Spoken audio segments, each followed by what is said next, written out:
Lesson 5. The Tea Act, the Boston Tea Party, and the Intolerable Acts. The Tea Act.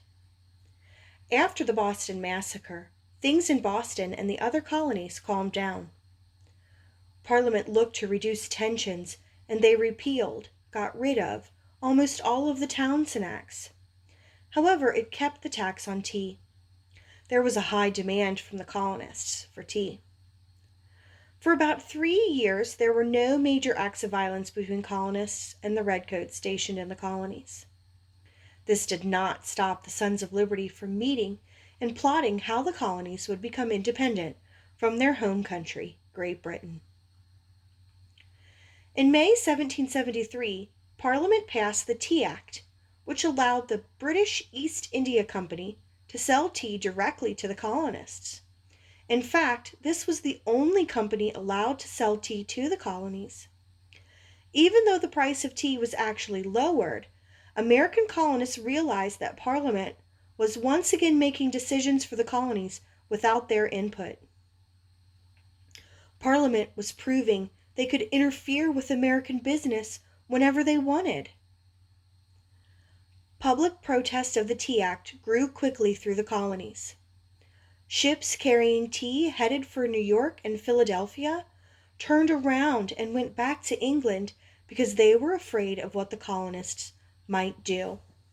They feared a revolt when they got there, so they went back to England.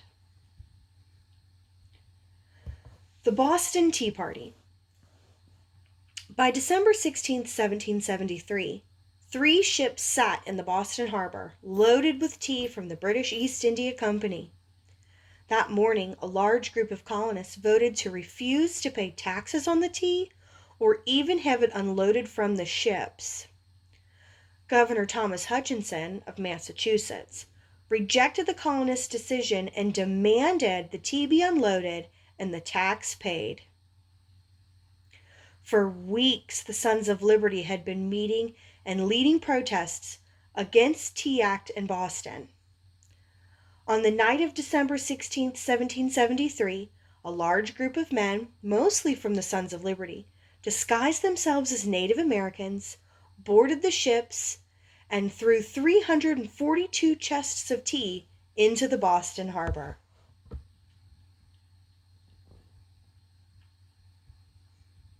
It took nearly 3 hours for more than 100 colonists to empty the tea into the water.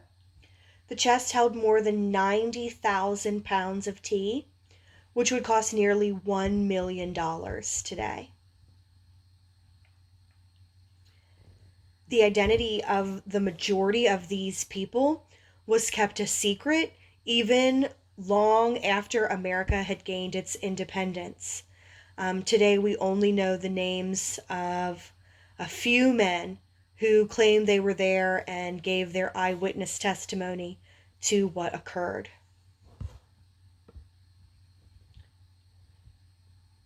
The Intolerable Acts.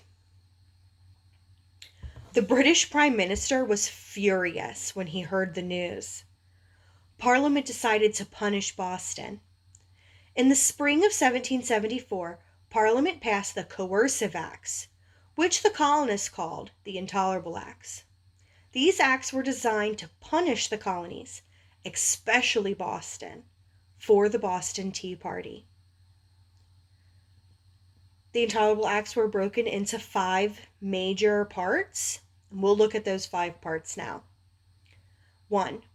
Boston Harbor Bill. Closed Boston Harbor for all business until the tea that was dumped was paid for.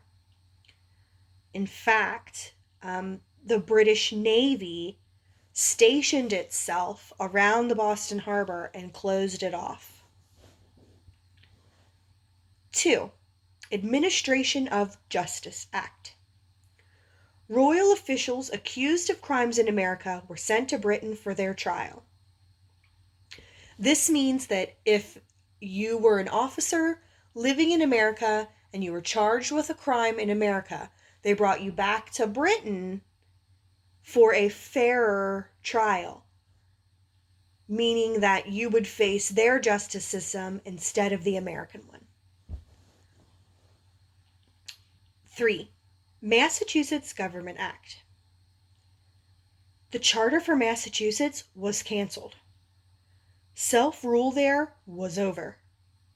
Town meetings were not allowed to happen anymore. All the government was chosen by the pro-British governor. That's a big one. Strips away their self-government. 4. Quartering Act. Updated from 1765, which required Americans to provide accommodations, meaning housing, food, clothing, to British soldiers if necessary. 5. Quebec Act. Gave land into the Ohio River Valley to British-owned colony of Quebec, Canada, and took away lands claimed by Massachusetts, Virginia, and Connecticut. So basically, as a punishment, those 3 colonies lost a chunk of the land they were claiming, and it was given to Canada. These punishments were called the Intolerable Acts by the colonists because, in their opinion, these actions could not be tolerated. Colonists were calling for a meeting between all the colonies to decide what could be done about their relationship with the British government. In the remaining lessons, I have embedded Liberty's Kids. You may or may not have seen these already on your own. Each episode is between 20 and 25 minutes long. You do not have to watch the whole thing, but you might get into it and enjoy it. Each one is targeted specifically at the lesson that it's included with. So this entire episode of the Liberty's Kids is about the Boston Tea Party. Once you've watched the video, or if you're just ready to go ahead, please work on the questions. Remember, you can navigate back and forth between the questions and the text in the top right-hand corner.